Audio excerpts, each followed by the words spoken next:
আর এদিকে মুর্শিদাবাদের জমকলের ঘোড়ামারায় সেখানে বিস্ফোরণের ঘটনা ঘটল। একজন মহিলার মৃত্যু হলো। ইতিমধ্যে গ্রেফতার করা হয়েছে ওই বাড়ির মালিককে। অর্থাৎ এই বিস্ফোরণের ঘটনা ঘটেছে সেই বাড়িতেই, যেই বাড়িতে বোমা নাকি মজুত করা ছিল, এমনটাই অভিযোগ উঠে আসছে। শুক্রবার সকালেই আচমকায় বিস্ফোরণের ঘটনা ঘটে এবং এই ঘটনায় বাড়ির মালিক গফুর মণ্ডলকে গ্রেফতার করেছে পুলিশ। বিস্ফোরণে তার বাড়ির একাংশ ক্ষতিগ্রস্ত হয়েছে। অন্যদিকে এই বিস্ফোরণের ঘটনায় এক মহিলার মৃত্যুর খবর পাওয়া যায়। মুর্শিদাবাদের জমকলের ঘোড়ামারায় চাঞ্চল্য ছড়িয়েছে এই ঘটনাকে কেন্দ্র করে। পুলিশের দাবি, বাড়ির মধ্যেই বোমা মজুত করা ছিল।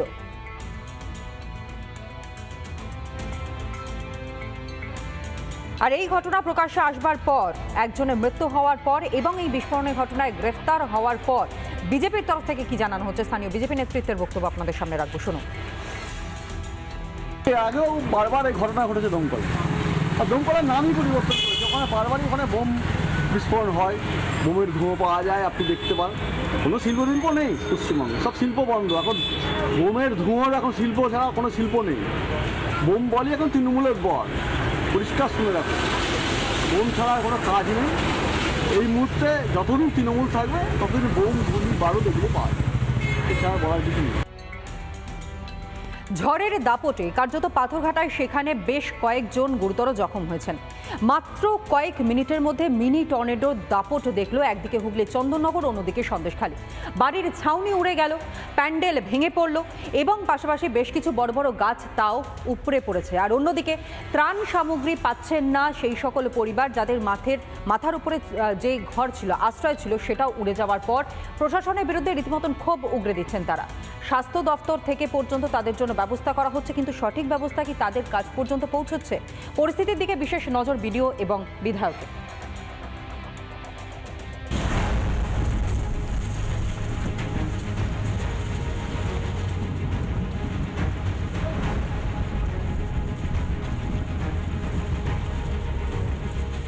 মাত্র 1 মিনিটের ঝড়ে লন্ডভন্ড সন্দেশখালী 1 নম্বর ব্লকের অন্তর্গত আগারহাটি গ্রাম পঞ্চায়েতের পাথরঘাটা এলাকার শতাধিক বাড়ি।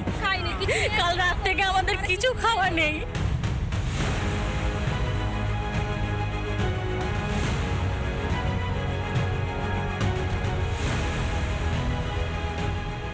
আচমকা দমকা হওয়া, পরক্ষণেই প্রবল ঝড়, এক নিমেষেই সব লন্ডভন্ড। উড়ে গিয়েছে একের পর এক ঘরের চাল, কোথাও আবার ভেঙে পড়েছে বাড়ি, উপড়ে পড়েছে বড় বড় গাছ, ল্যাম্পপোস্টও উপড়ে ফেলেছে ক্ষণিকের টর্নেডো। সন্দেশখালীর পাথরঘাটার ঘূর্ণিঝড়ের দাপটে বেশ কয়েকজন জখম হয়েছেন। কেউ কেউ হাসপাতালে যেতে পারলেও অনেকেরই সেই সুযোগ মেলেনি।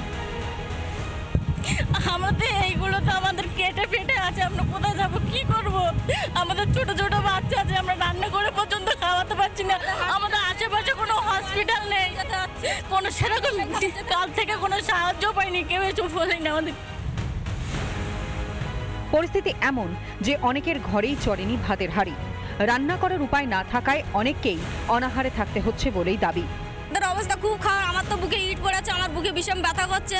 কাল থেকে আমার তো বাচ্চা কাচ্চা কিছু খাওয়া নেই, সেইবার না খেয়ে আছে, চুপচাপ মেরে আছে। এখন সব কান্নাকান্নি করছে, কি খাবো কি দাও, কোথাও তো কিছু আসছে না এখনো। প্রশাসনের পক্ষ থেকে কোনো সাহায্য করা হচ্ছে? হ্যাঁ হচ্ছে, সবাই তো এসছে, একটা তেরপল দিয়েছে, আর কিছু নেই। ঝড়ের পরে শুক্রবার সন্দেশখালীর পাথরঘাটায় যান স্থানীয় বিডিও, ঘুরে দেখেন ক্ষতিগ্রস্ত এলাকা। এই ত্রাণের ব্যবস্থা করা হয়েছে পঞ্চায়েত সমিতি থেকে, ব্লক থেকে ত্রাণ গ্রাম পঞ্চায়েতকে পাঠানো হয়েছে এবং গ্রাম পঞ্চায়েতের সমস্ত মেম্বাররা প্রধান সাহেব থেকে এটা ত্রাণটা বিলি করেছেন এবং আমরা পুরোটাই ক্ষয়ক্ষতির পরিমাপটা দেখে গেলাম। আমাদের টিম কাজ করছে, এখনও থানা থেকেও টিম কাজ করছে, আমরা একসাথে যৌথভাবে, এবং যাতে আগামী পর্যায়ে তাদের আরও কি রিলিফ দেওয়া যায় সরকারি নিয়ম অনুযায়ী সেগুলো আমরা দেখাবো। শুক্রবারও ক্ষতিগ্রস্ত এলাকা পরিদর্শনে যান সুকুমার মাহাতো। শুরু হয় ত্রাণ বিলি।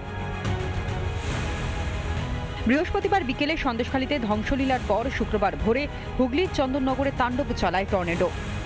5টার সময় একটা দমকা ঝড় এসেছিল, নাড়ুয়া শান্তিমা স্বামী নাড়ুয়া সরকারপাড়া বাড়ি ক্ষতিগ্রস্ত হয়েছে, গাছপালা সব পড়ে গেছে, টোটোর চাল উড়ে গেছে, আম গাছ হয়ে গেছে, কারখানার চাল উড়ে গেছে। মাত্র কয়েক মিনিটের ঝড়, আর তাতেই উথাল পাথাল ঘর বাড়ি মণ্ডপ। ক্ষতিগ্রস্ত সন্দেশখালী থেকে হুগলি। অর্ণব মৈত্র ও সুজিত গৌড়ের রিপোর্ট, রিপাবলিক বাংলা।